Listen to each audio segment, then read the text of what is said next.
What's up, guys, with Slow Motion Victory? My name's Toby. I'm Dane. Eric. Quentin. And we're here with Basement Entertainment, so keep it locked.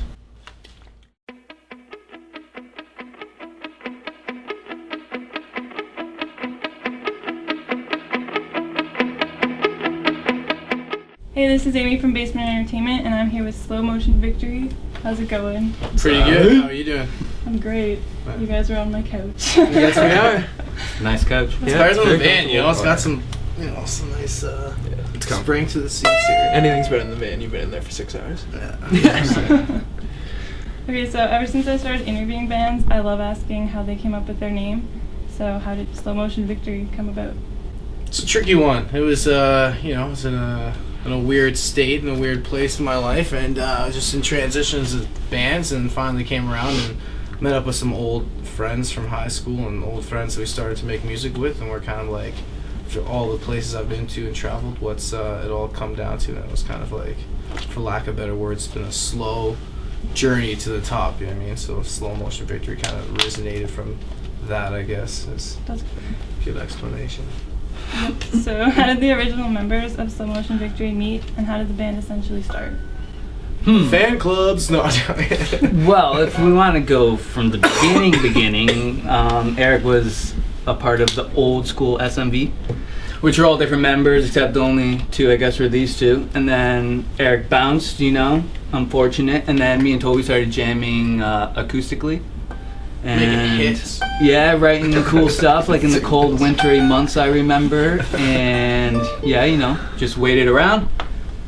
Actually, you forgot the best part of that story. How it really happened was we met on a winter's day. Yes. Where a guy smashed up his car, or got smashed in a car, and had to pull out his freaking subs in the freezing cold and the snowstorm. Yeah. Yeah, that's pretty much where it started. That's where love started. We're like, man, if we can do this together in a snowstorm, we can be in a band together. So Fast forward, record Life in Motion. Just us two. We really dug it. We liked the full band experience, the feel, and everything. Then we started gathering musicians. A couple members later, Dane's here, and then bring Ricky back, and here we are today. Here we are. Ricky's Eric, for any confusion. Yeah. Yes. That's what we mean. Okay, from watching live videos all over the internet, it's clear you guys know how to work the stage when performing. So what is everyone's favorite song to perform live? I'm blushing right now that you said that. My favorite song, personally, would probably be Breathless. It's just, I love the little breakdown in there. And Life in Motion's obviously wicked too, you get everybody kind of jumping up and down and screaming in your face, so it's golden. Life in Motion's my favorite. I love the breakdown. It's just like gets the crowd pumping for sure. It's my favorite song. Mine's got to be My Everything. That's definitely my favorite. That's a crowd pleaser. It gets everyone Probably. dancing. Definitely. Mine's probably a new one. It's not recorded yet. It's called Tell Me. Basically shows off my skill on guitar and my vocal. That's a dancer too. That's a good one. And my vocal notes. So yeah, probably a new song called Tell Me. You didn't say you're dancing. What about your dancing skills? Dancing's better, but Yeah. it shows off my skill most importantly. So. All in all, we feed off our fans. So the more interaction and feedback we get from our fans during our performance, that's what really fuels the actual live performance Yeah, it itself. does. So thanks. Okay, so we have a fan question from Amber Johnson in Bracebridge, Ontario, and it's for Toby. And she asks, how did you get started with singing, and are there any warm-ups you do prior to going on stage? How I got started with singing. You want the truth or like a fabricated version? The truth. Truth. Alright, well, truth be told, I was never really gonna be a singer. I was just wanted to be a basketball star. And one day my friend approached me and said, hey man, you're a good looking fella.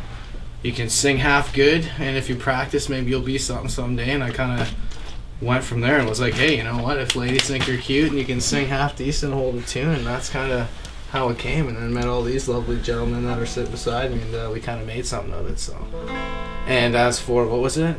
Any warm-ups? Pre-warm-ups. Well, I don't know. We do a couple ones. What do we got, Eric? We got the Glee warm-up. Yeah, if he ever joins in on them, me and Q do them vocal warm-ups. This guy thinks he's... I'm doing my fish lips thing. I'm doing something else. These guys. The laws are good on YouTube. Yeah. Yeah. And we got like a Glee warm-up on his iPod too, so that works. Just a Yeah, we just do like range warm-ups and stuff like that. Yeah. So. Okay, so you guys released your EP titled The War Inside back at the beginning of 2011, So first of all, how did the title of the EP come about? And did the EP turn out the way you wanted it to? And also, what was the reception like from your fans?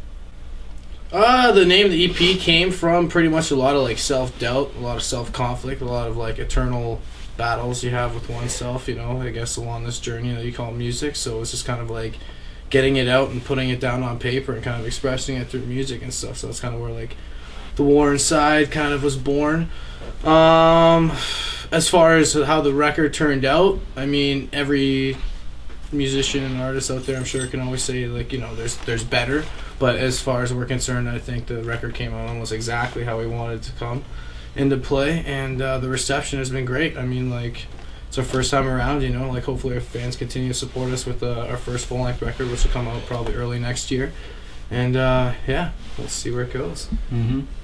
Well, it's a great EP, so. Well, Appreciate it. Thank you. And you can catch it on iTunes for $5.99. There we go. Or come to a Sale local price. show. Come to the show, $5. Signed for $5 at the show. That's better than iTunes. I think it's $4.99 actually on iTunes. Yes. Is it Yeah. $4.99. Even better. Oh, Gotta eat. I want that junior bacon cheeseburger. Throwing that JBC. $1 in there. don't talk about food right now. Okay.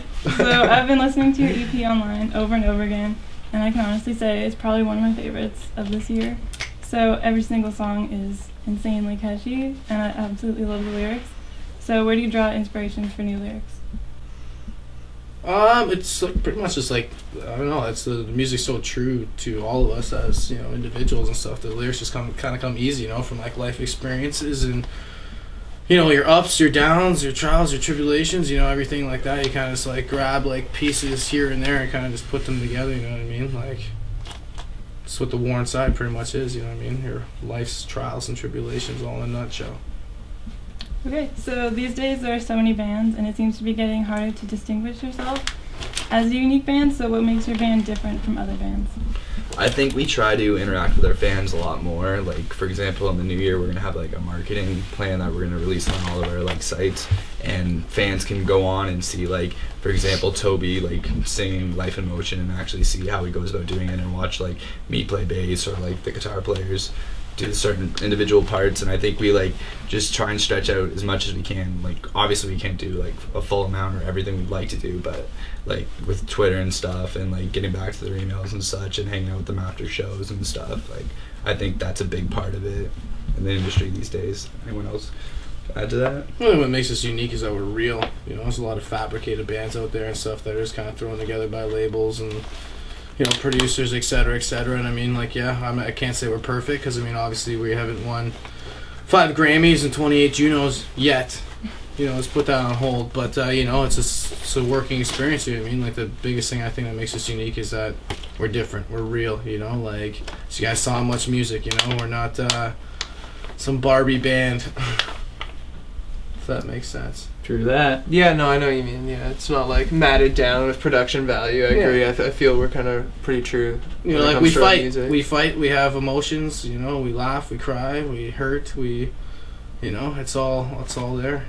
We're real. It really does all come together in that EP. Yeah, it does. Wait till the record comes out. Yeah, It's gonna be one friggin' crazy. But like in the end, I would say, like, regardless if we're all having bad days, like today we had like the Day from Hell, like our trailer, just the tour we had to do just to like get everything set up for tonight. It's just regardless of how our day goes, like when we get to that show, like we give like the best performance we can give for our fans that are coming out to see us and stuff.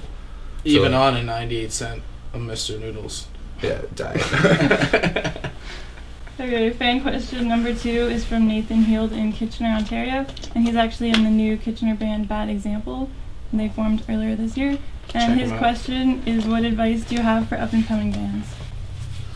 Stay true to yourself, like write music that you believe in, you know what I mean? Not to kind of like follow what you think is mainstream, you know what I mean? Like, it's obviously, you want to try to create music that is appealing to a mainstream level, but at the same time that's true and honest to yourself. You don't want to replicate bands, because then you're just going to be that like cover band, so to speak. Like, I personally don't want to do that. That would be my shot at advice for anybody. I don't know. How about you guys? Yeah, I guess my advice would just be stick it out. There's like a lot of rough patches that come with it. There's gonna be a lot of places in your music career where it's like pretty difficult and you have to really dig through it. And that's sort of like a reference in like between musicians is like digging through the trenches is sort of like a reference to like building your way up as a musician. Yeah, that's my advice. Just stick it out. Putting in the time is like it. the most like important thing. Like if you can put in all the time that you can for like music and change it from being like a hobby to like a profession and what you want to do, like that, like sky's the limit basically. So although I have only been following you guys since slightly before your appearance on Discovered, I have noticed you guys seem to go through a lot of lineup changes. So is there any kind of explanation for this? No, I don't think it's more so an explanation. I think with like every like relationship in life, and like as weird as it sounds, a band is like a relationship. And I think with like everything in life, it comes with like building and working at it. And I found we've had some difficulty with a couple drummers, admittedly so, but that's nothing where it would come like something like verbally or something like bad inside the band. It's just we built this bond over the years with like us four, and it's just we got to find someone that meshes with us perfectly, you know? Yeah. I feel that's what it is.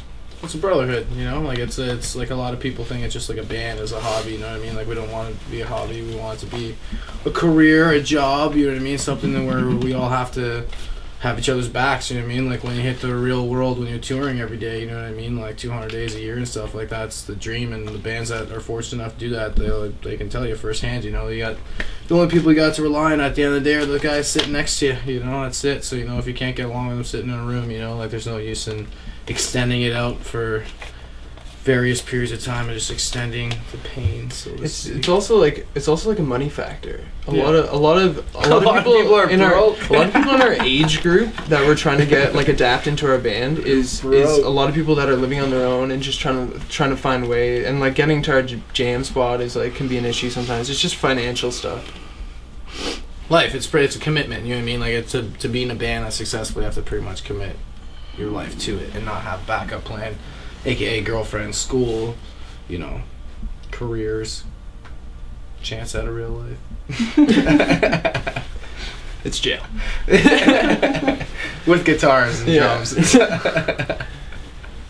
Okay, Toby, when you guys were on Discovered, there were a few times that you may have been portrayed in a way that you may not have liked. Really? So looking back, how did you feel about it? Really? Honestly, I didn't have cable, so I didn't watch it. But what I heard...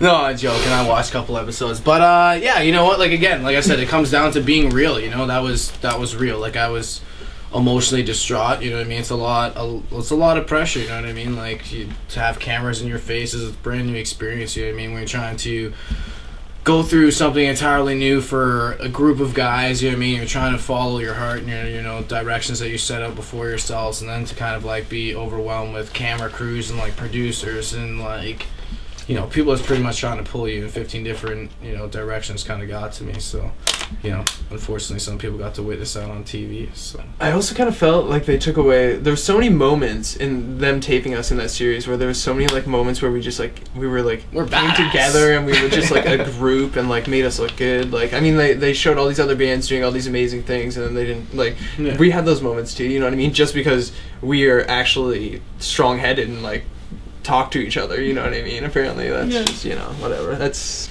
much music. Yeah. Well, we'll find out how this interview gets cropped too. You know, at the end of it, just like beep. This guy's like, oh man.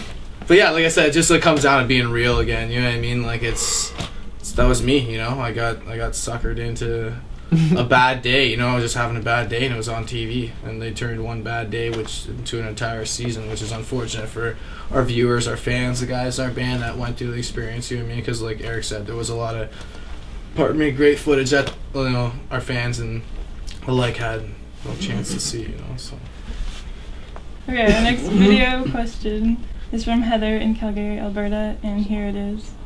Hi, I'm Heather and I'm from Calgary. My question is, what was the hardest thing about filming Discovered? Okay. Ooh, hardest thing about filming Discovered, getting up in the morning. That's honestly all that has to be hard about it. Like, it was pretty fun. I had a great time. Yeah, I mean, that's what I said. Like, that's why the unfortunate part about Discovered is we had actually a great time for 85% of it. Unfortunately, 15% of the time where it was just that bad day mixed into a season that kind of overshadowed everything. Yeah, but, it's true. Pretty much the hardest thing was getting up. That was that. Yeah. Putting Producers gas were in the great. Greg van. was great. Yeah. Yeah. Everyone was awesome. It was really fun. Eating some weird German food. That was probably the hardest thing. I love that. Yeah, it was alright. Yeah. Some little like Kinder beer was kind of weird, but Yeah. That looked gross. You had like one sip and you were like, wash that down with a pretzel. Man. Unfortunately, back in late October 2011, you guys lost your talented drummer Aaron Beamish at the young age of 25. So what's it feel like continuing as a band after his passing, and have you guys found a new drummer to take his place? It's been tough. It's been really tough. I think there was a point that we came really close to almost I guess calling it, you know what I mean? Like it was just something that like hit us like it just just came out of the left side, you know what I mean? Something totally unexpected. We were planning on kind of taking over the world together as a group, as a family, so it's kind of a hard process to get used to, but taking it day by day. I mean, that's really all we can do at the point in time. We are currently looking for a drummer, like I said, to more or less like a brother to fill in, not just a drummer, because something you need, especially after something like that. You don't want to kind of just throw someone in there, I guess. It's weird. Yeah, no doubt. It was a tough one. I agree. It was a big shocker, and we had just played a show like a week before, and it was that was a big shocker, definitely. Yeah, I know. Some crazy experience I've probably ever been through. I've never really lost a friend, let alone like a bandmate that you see like all the time, So yeah, it's not even like now. It's still hard to believe. Like, it's his B-Day today, so that's crazy. And definitely sure we're all gonna dedicate the show to him tonight, do it for him. Okay. And yeah, I know it's crazy. Sucks to go through something like that, but yeah. It's even weirder because we're just finished shooting that music video too. Yeah, it's coming out too. Breathless, he'll be in there. He'll be smashing the drums. So yeah. So for one last time, you'll be able to see the man do what he does best. So yeah. No doubt. Alright, with 2012 literally just a few days away, what are the plans for the new year, and where can fans see you? Everywhere. the world.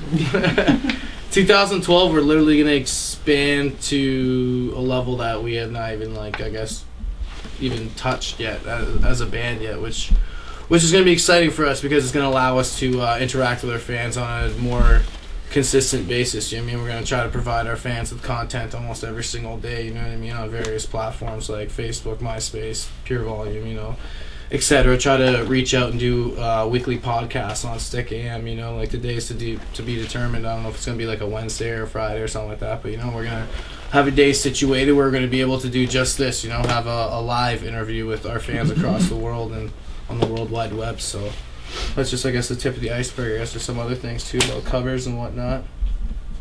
Covers?